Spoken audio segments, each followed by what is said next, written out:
प्यारे बच्चों, आज हम पढ़ेंगे जो प्रिपरेशन ऑफ ईथर का सेकंड मेथड, जिसका नाम है विलियमसन सिंथेसिस। क्या है आपकी विलियमसन सिंथेसिस।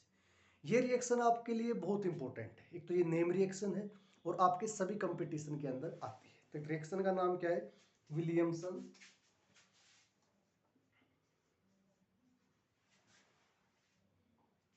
Williamson synthesis.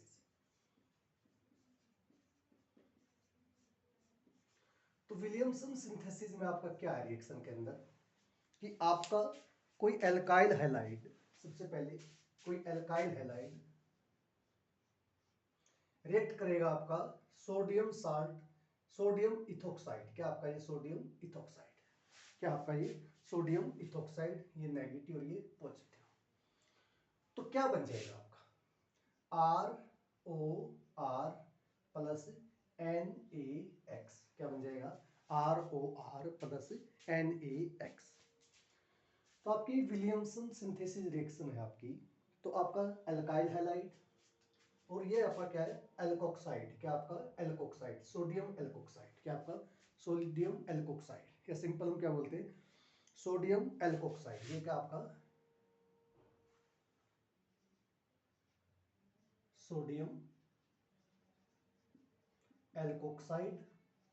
इसके साथ आपका कोई एल्काइल हैलाइड या आपका एराइल हैलाइड, या आपका एराइल हैलाइड, या तो आपका एल्काइल हैलाइड हो या आपका कोई एराइल हैलाइड हो। तो जब एल्काइल हैलाइड और एराइल हैलाइड आपके एक दूसरे के साथ रिएक्ट करते हैं तो आपका बन जाता है ईथर। क्या बन जाता है आपका? Ether plus NaX। NaX आपका SN2 मैकेनिज्म इन्वॉल्व होता है। क्या होता है इसके अंदर? SN2 mechanism. कौन सा मैकेनिज्म इन्वॉल्व होता है आपका? SN2 mechanism. तो इस रिएक्शन के अंदर आपका होता क्या है? सिंपल सा आपका कोई भी एल्काइल हैलाइड, जैसे हम सिंपल एग्जांपल लेते हैं, जैसे CH3Br react with CH3Br react with CH3 CH3 CH3O Na positive. तो आपका क्या होगा? सिंपल सा, तो आपकी रिएक्शन के अंदर तो आपका ये जो न्यूक्लियोफाइल है, ये आपका न्यूक्लियोफाइल है, ये आपका इस कार्बन के ऊपर अटैक करेगा और ये Br क्या आ जाएगा? बाहर। तो क्या बन जाएगा आपका? CH3 CH3 CH3 O CH3 plus NaBr। तो आपका क्या होगा? सब्स्टिट्यूशन रिएक्शन होगी। क्या होगी आपकी? Substitution reaction. कैसी है? SN2 mechanism. क्या चलेगा आपका? SN2 mechanism. आपका यहां पे क्या होगा कि आपका जो सब्स्टिट्यूशन रिएक्शन के अंदर है, क्या आपका सब्स्टिट्यूशन के अंदर आपका जो बेस है, ये क्या आपका बेस, बल्कि बेस है। कैसा बेस आपका? बल्कि बेस। कैसा? ये बल्कि बेस। जब अब होता क्या है कि आपकी दो कंडीशन होती है जब आपका ये बल्कि बेस होता है।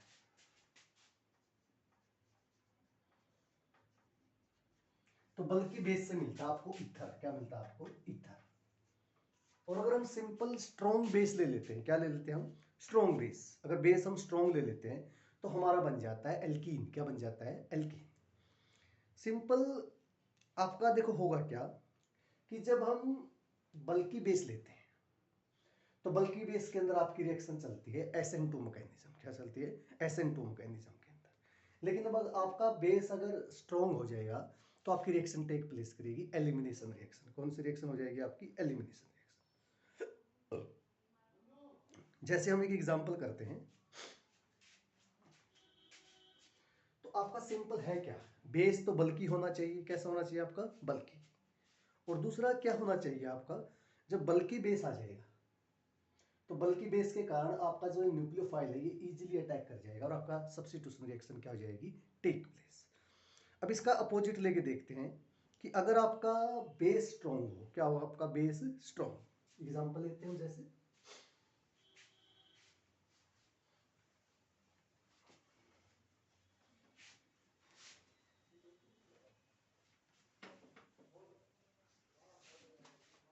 जैसे हम एग्जांपल लेते हैं कि आपकी बार क्या है CH3 CH3 CH3Br react with आपका किसके साथ रिएक्ट करेगा CH3 ONA पॉजिटिव।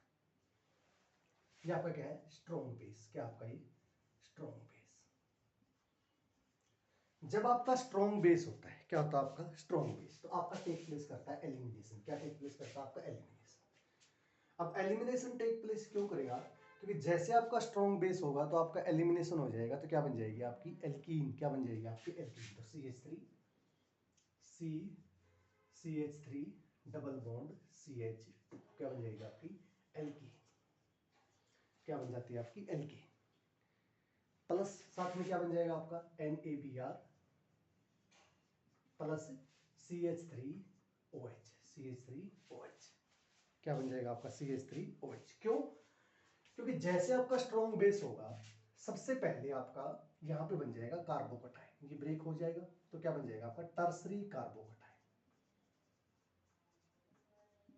क्या बन जाएगा आपका टर्सरी कार्बोकटाइन। और जैसे ही आपका टर्सरी कार्बोकटाइन होगा तो टर्सरी कार्बोकटाइन क्या होता है आपका मोर स्टेबल। क्या होता है आपका मोर स्टेबल।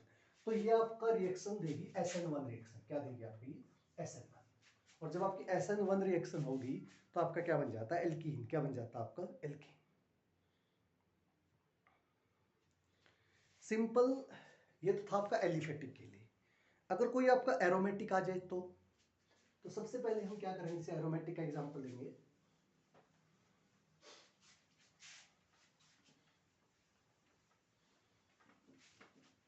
मान लें कि आपको एरोमेटिक ईथर बनाना है तो सबसे पहले हम लेंगे फिनोल। क्या लेंगे हम फिनोल।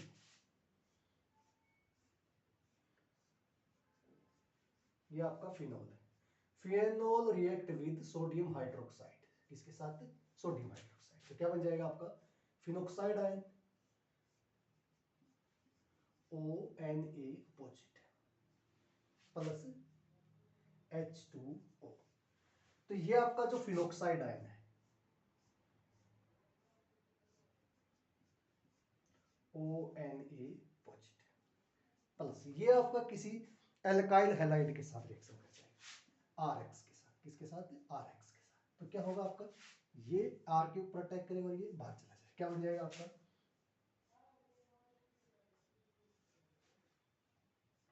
OCH3 plus NaX। अगर आप R लोगे तो आप यहाँ पे क्या लगा सकते हो R। क्या लगा सकते हो आप R आपका क्या है एल्काइल ग्रुप। R क्या आपका एल्काइल। तो ये आपका ईथर है एरोमेटिक ईथर। कैसा ईथर आपका ये एरोमेटिक ईथर। सिंपल एग्जांपल अगर हम लें तो phenol sodium phenoxide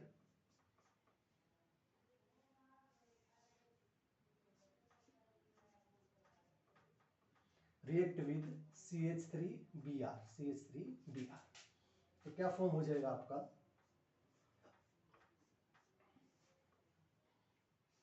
OCH3 plus NaBr। इसका नाम होता है एनिसोल। क्या होता है एनिसोल। क्या नाम होता है इसका एनिसोल। और आपका ये एरोमेटिक ईथर है। कैसा ईथर आपका ये एरोमेटिक। रिएक्शन क्या है फिनोल ने जब सोडियम हाइड्रोक्साइड के साथ रिएक्शन की तो ये आपका बेस हो गया ये एसिड बेस रिएक्शन। क्या बन गया salt plus water sodium phenoxide. क्या नाम इसका सोडियम फिनोक्साइड।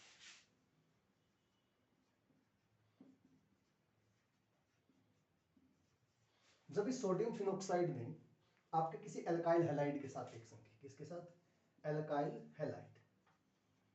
तो जब एल्काइल हैलाइड के साथ रिएक्शन की तो आपकी क्या बन गया ईथर। क्या बन गया आपका ईथर एरोमेटिक ईथर। क्या आपका ये aromatic ether NaX। Sodium phenoxide react with CH3Br तो क्या बन जाएगा आपका anisole plus NaBr। Anisole plus NaBr। तो ये थी आपकी preparation of ether by William synthesis reaction. तो आप इस रिएक्शन के द्वारा आप एलिफेटिक और एरोमेटिक ईथर को बना सकते हो। सिमेट्रिक ईथर भी बनाए जा सकते हैं और अनसिमेट्रिकल ईथर बनाए जा सकते हैं। अनसिमेट्रिकल का मतलब जिसके ऑक्सीजन के बोथ साइड अलग अलग ग्रुप अटैच हो, और सिमेट्रिकल का मतलब आपका जो ऑक्सीजन है उसके साथ जो ग्रुप है वो आपके क्या है, सेम है, लगे हुए जो ग्रुप है वो क्या है, सेम है।